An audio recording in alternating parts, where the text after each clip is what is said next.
Salut à tous, c'est Idriss de la chaîne L'amour du maillot et bienvenue dans un nouvel épisode de l'Euro en maillot.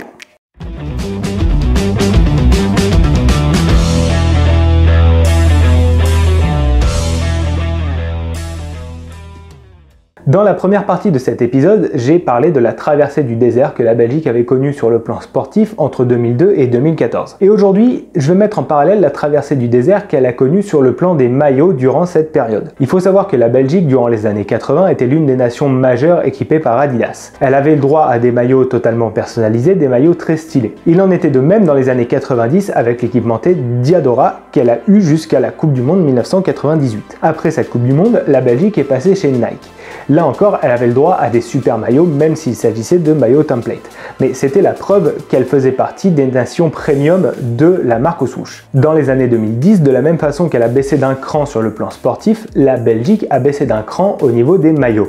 Elle est passée de Nike à Burdasport, un équipementier helvético-qatari, en 2010, alors qu'elle avait déjà des maillots prêts chez Nike pour la saison 2010. Mais elle s'en est jamais servie puisqu'elle a changé d'équipementier à cette période. En passant chez Burda, et alors qu'elle avait le droit à des maillots high-tech chez Nike, le maillot que vous voyez sur moi, c'est le maillot 2008 qu'elle aurait dû porter à l'Euro 2008. En passant chez Burda, elle a eu le droit à des maillots qui étaient quasiment impossibles à trouver dans le commerce, des maillots qui étaient vraiment très basiques d'un point de vue stylistique, mais aussi d'un point de vue technique. Il y a eu du mieux au fil des années avec Burda et ça coïncidait aussi avec la remontée sportive de la Belgique. Durant les éliminatoires de la Coupe du Monde 2014, donc en 2013, la Belgique a eu le droit à un nouveau maillot, cette fois qu'on pouvait trouver à la fois en version player mais aussi en version réplica, et le maillot a lui-même changé pour la phase finale en 2014. Première phase finale, je le rappelle, de la Belgique depuis 2002. Les Belges avaient même eu le droit à un troisième maillot jaune qui n'a pas été utilisé, mais qui était la preuve que Burda faisait de la Belgique sa nation principale. Suite à cela, la Belgique ayant retrouvé un certain standing, elle est repassée chez un équipementier qu'elle avait déjà connu, qui est l'un des plus gros équipementiers du monde, à savoir Adidas. Le problème, c'est que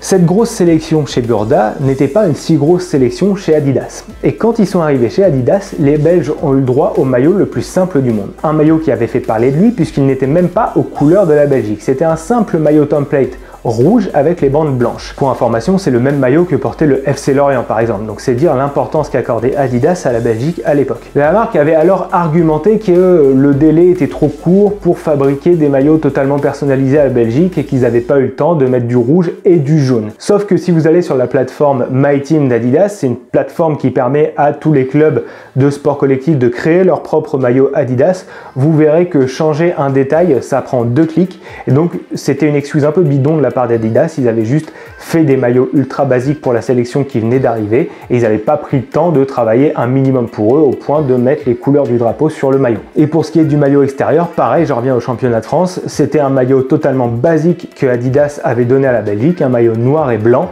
C'était ce maillot que portait de temps en temps Steve Mandanda par exemple dans les buts avec l'OM.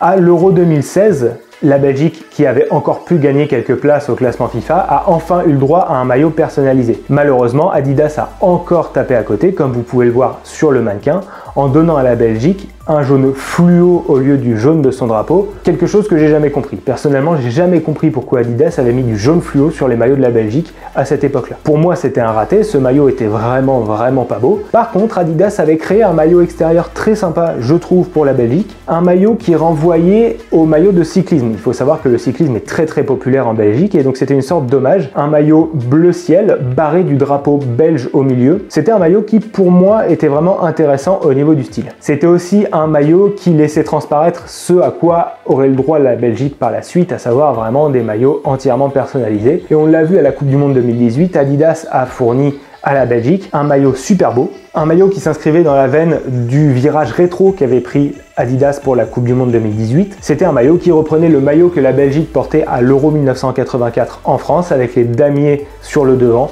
Bon, personnellement, c'est un maillot que j'ai adoré. Je l'ai trouvé vraiment réussi en tout point. Et là, enfin, on l'a vu pour l'Euro 2020, donc la Belgique a retrouvé son rang. Elle a un statut digne du numéro 1 au classement FIFA chez Adidas. Après, qu'on aime ou qu'on n'aime pas c'est un autre sujet. Le maillot de la Belgique, vous pouvez malheureusement le retrouver dans mon flop 5 des maillots de l'Euro. Et donc voilà, la Belgique a enfin récupéré son rang, mais la traversée du désert qu'elle a connue dans les années 2000-2010, c'est aussi reflété au niveau de son maillot, un maillot qui avait vraiment baissé en qualité. Voilà, c'est tout pour ce double épisode, j'espère que ça vous a plu. N'oubliez pas de vous abonner à la chaîne Ultimo DS pour pas louper les prochains épisodes de l'Euro en maillot. N'oubliez pas non plus de venir vous abonner à ma chaîne, L'amour du maillot, tous les liens sont en description. Moi je vous dis à très vite pour un nouvel épisode de l'Euro en maillot. Ciao!